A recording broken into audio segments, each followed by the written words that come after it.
السلام علیکم ورحمۃ اللہ وبرکاتہ۔ رمضان اور قرآن ان دونوں کا آپس میں گہرا تعلق ہے، ان کی خصوصیات جو ہیں وہ یکجا ہیں، ان دونوں کی اکثر خصوصیات مشترک ہیں۔ مثال کے طور پر قرآن کا ایک بنیادی مقصد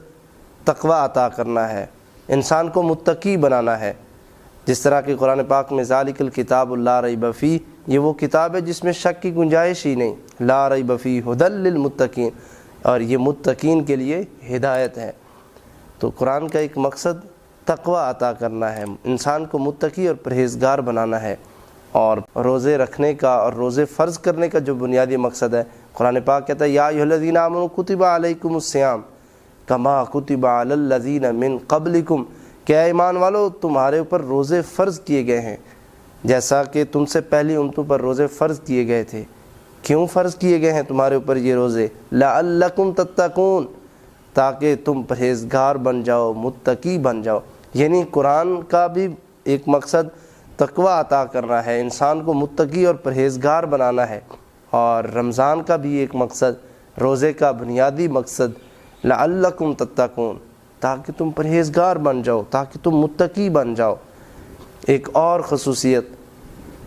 جو قرآن پاک کی جو خصوصیت ہے وہی رمضان کی بھی خصوصیت ہے، اور وہ خصوصیت ہے سفارش، شفاعت۔ حدیث پاک اسے امام طبرانی نے بھی نقل کیا ہے، امام حاکم نے بھی بیان کیا ہے، اور یہ مسلم شریف کی شرط پر صحیح حدیث ہے۔ اللہ کے رسول صلی اللہ تعالیٰ علیہ وآلہ وسلم نے ارشاد فرمایا کہ روزہ کل قیامت کے دن رب تعالیٰ کی بارگاہ میں یہ کہے گا کہ مالک یہ میری وجہ سے بھوکا اور پیاسا رہا، لہذا میری اس کے حق میں سفارش قبول فرما، اسے معافی عطا فرما، اس کے گناہ معاف فرما، اس کے لیے جنت کے دروازے کھول دے۔ اور پھر قرآن پاک یہ کہے گا کہ مالک یہ میری خاطر اس نے رات کو قیام کیا، میری خاطر یہ رات کو جاگا، اس نے مجھے وقت دیا، مجھے پڑھا، مالک اس کے حق میں میری سفارش قبول فرما، اسے معاف فرما، اس کے گناہوں کو معاف فرما۔ تو حضور نبی پاک صلی اللہ تعالیٰ علیہ وسلم نے ارشاد فرمایا کہ اللہ تعالیٰ ان دونوں کی سفارش اس بندے کے حق میں قبول فرما دے گا، یعنی اس بندے کے گناہ معاف فرما کے اسے جنت عطا فرما دے گا۔ تو ان دونوں کی خصوصیت، رمضان اور قرآن کی خصوصیت ایک شفاعت ہے، قرآن بھی سفارش کرنے والا ہے اور روزہ بھی انسان کے حق میں سفارش کرنے والا ہے۔ تیسری خصوصیت جو ان کے آپس میں مشترک ہے وہ ہے قرب الہی۔ قرآن پاک پڑھنے سے بندہ رب کے قریب ہوتا ہے، رب کے نیڑے ہوتا ہے، رب تعالیٰ کی ذات کے ساتھ انسان کا تعلق مضبوط ہوتا ہے۔ اسی طریقے سے روزہ رکھنے سے انسان اپنے رب کے قریب ہوتا ہے، رب تعالیٰ کا قرب نصیب ہوتا ہے، اور اس کی دلیل حدیث قدسی ہے کہ رب تعالیٰ کہتا ہے کہ یہ روزہ میرا ہے اور اس کی جزا میں خود ہوں،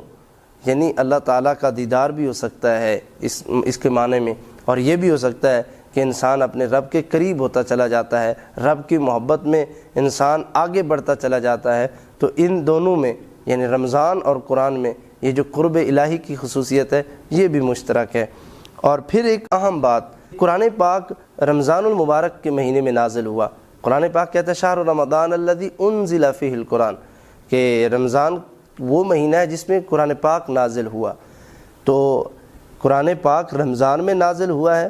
اور پھر ایک اہم اور پتہ کی بات کہ پوری دنیا کے مسلمان ویسے تو ہم وقت قرآن پڑھتے ہیں، تلاوت کرتے ہیں، رب تعالیٰ کے اس کلام کی ہمیشہ وہ تلاوت کرتے رہتے ہیں یا قرآن پاک سنتے رہتے ہیں، لیکن رمضان المبارک میں قرآن پاک پڑھنے کا اہتمام اور قرآن پاک سننے کا اہتمام خاص طور پر کیا جاتا ہے۔ اور اگر آپ اندازہ کریں پوری دنیا میں مسلمانوں کی آبادی 2 ارب ہے، اور اگر 100 بندوں میں سے صرف ایک بندہ پورے رمضان میں 1 مرتبہ قرآن پاک پڑھے تو تقریباً یہ 2 کروڑ مرتبہ قرآن پاک پڑھا جاتا ہے۔ اور میں سمجھتا ہوں ویسے تو حفاظ ایک سپارے کو کتنی مرتبہ دن میں پڑھتے ہیں اگر اس حساب سے دیکھا جائے، اور پھر سننے میں بھی جو ایک تراویح کی ایک خاص شکل ہوتی ہے کہ ایک پڑھنے والا ہوتا ہے اور پیچھے سارے سننے والے ہوتے ہیں، تو مطلب رمضان المبارک میں قرآن پاک کی بھاری بار ہوتی ہے، کہیں پڑھا جا رہا ہے، کہیں سنا جا رہا ہے۔ تو اس مالک کا شکر ہے جس نے ہمیں قرآن بھی عطا کیا اور رمضان بھی عطا کیا۔